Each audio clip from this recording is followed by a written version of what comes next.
objection is that in order to substantiate P entails Q, right? So they have to be independent conditionals when you're forming a proposition.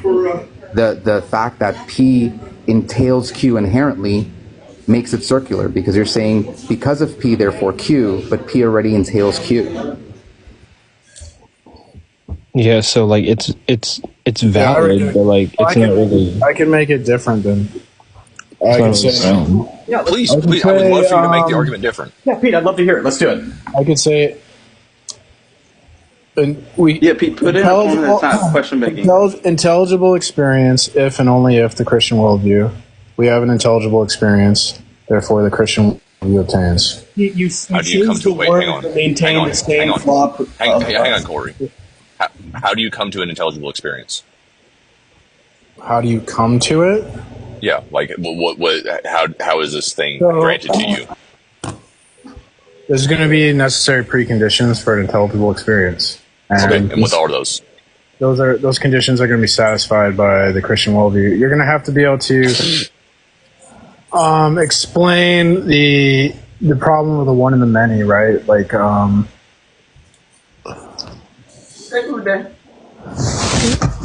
have to account for like the unity and diversity in the world.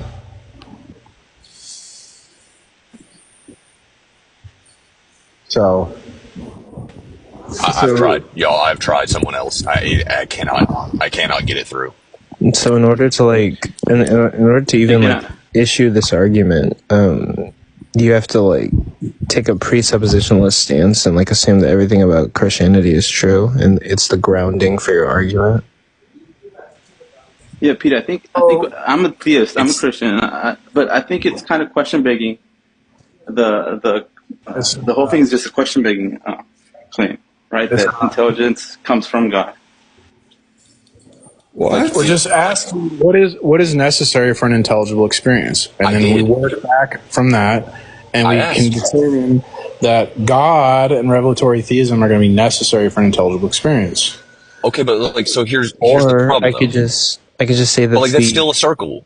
That's just using a different. Those are just using different words for the same circle. Do you want to understand that? Because it is intelligible experience, therefore Christian worldview. The Christian worldview is necessary for an intelligible experience.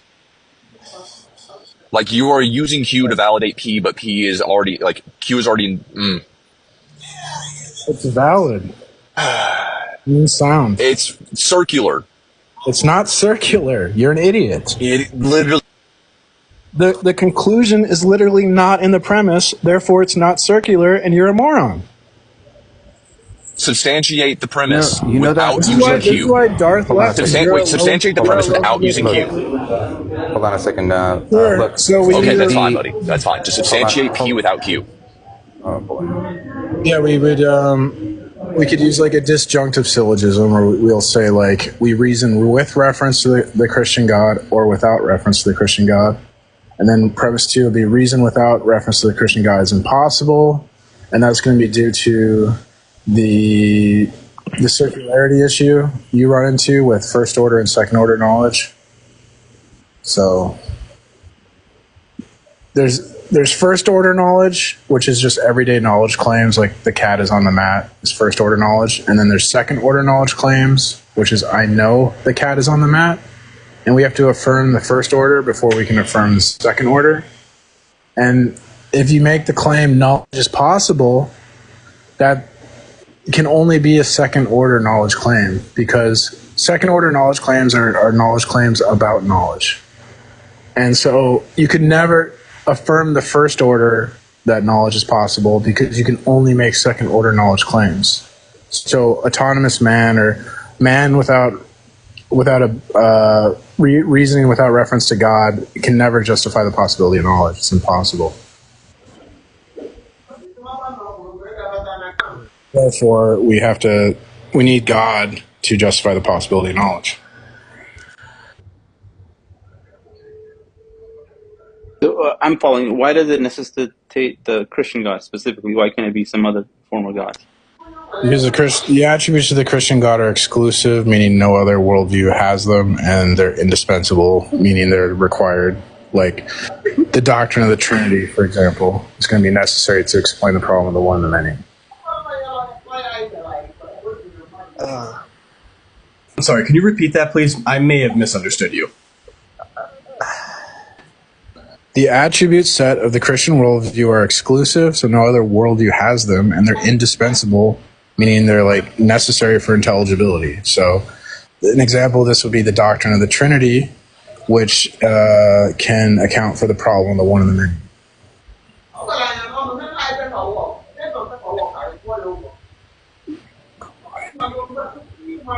Yeah, that's not an issue on a naturalist worldview, right? Naturalist or a physicalist.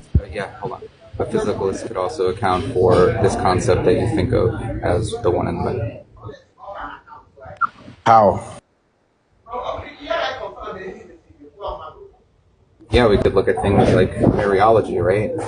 Things within our universe that are physical are made up of smaller particulars, and those particulars make up the whole. And so this concept of the one and the many is evident in our physical reality.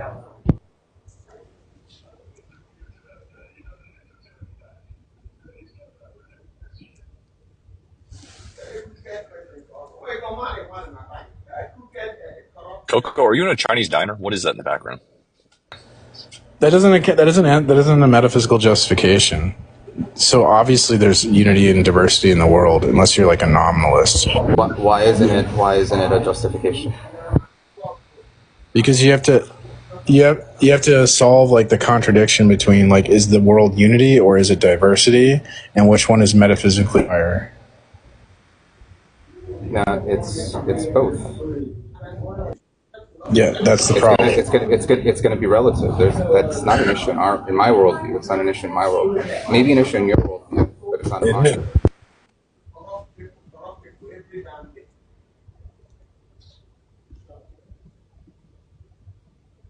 Yeah, so contend with the argument that I just gave you, or the explanation. You didn't give an explanation.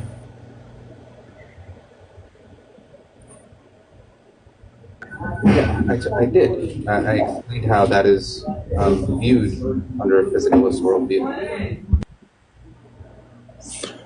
And most atheists are nominalists, so they're gonna deny that universals exist to avoid the problem of the one and the many, which is ridiculous and self-defeating. Okay, we'll refer to Jim's position, not most atheists. That's just a straw man. You know, admittedly, when I was talking to Darth Dawkins, okay, I'm going to sound stupid, but like the words he was using was throwing me off. Like my brain was like running overtime to like break down and like figure out the word usage. I'm not even going to lie. Well, Coco, that's because he's a sophist, man. It's sophistry. He's it's using sophistry. big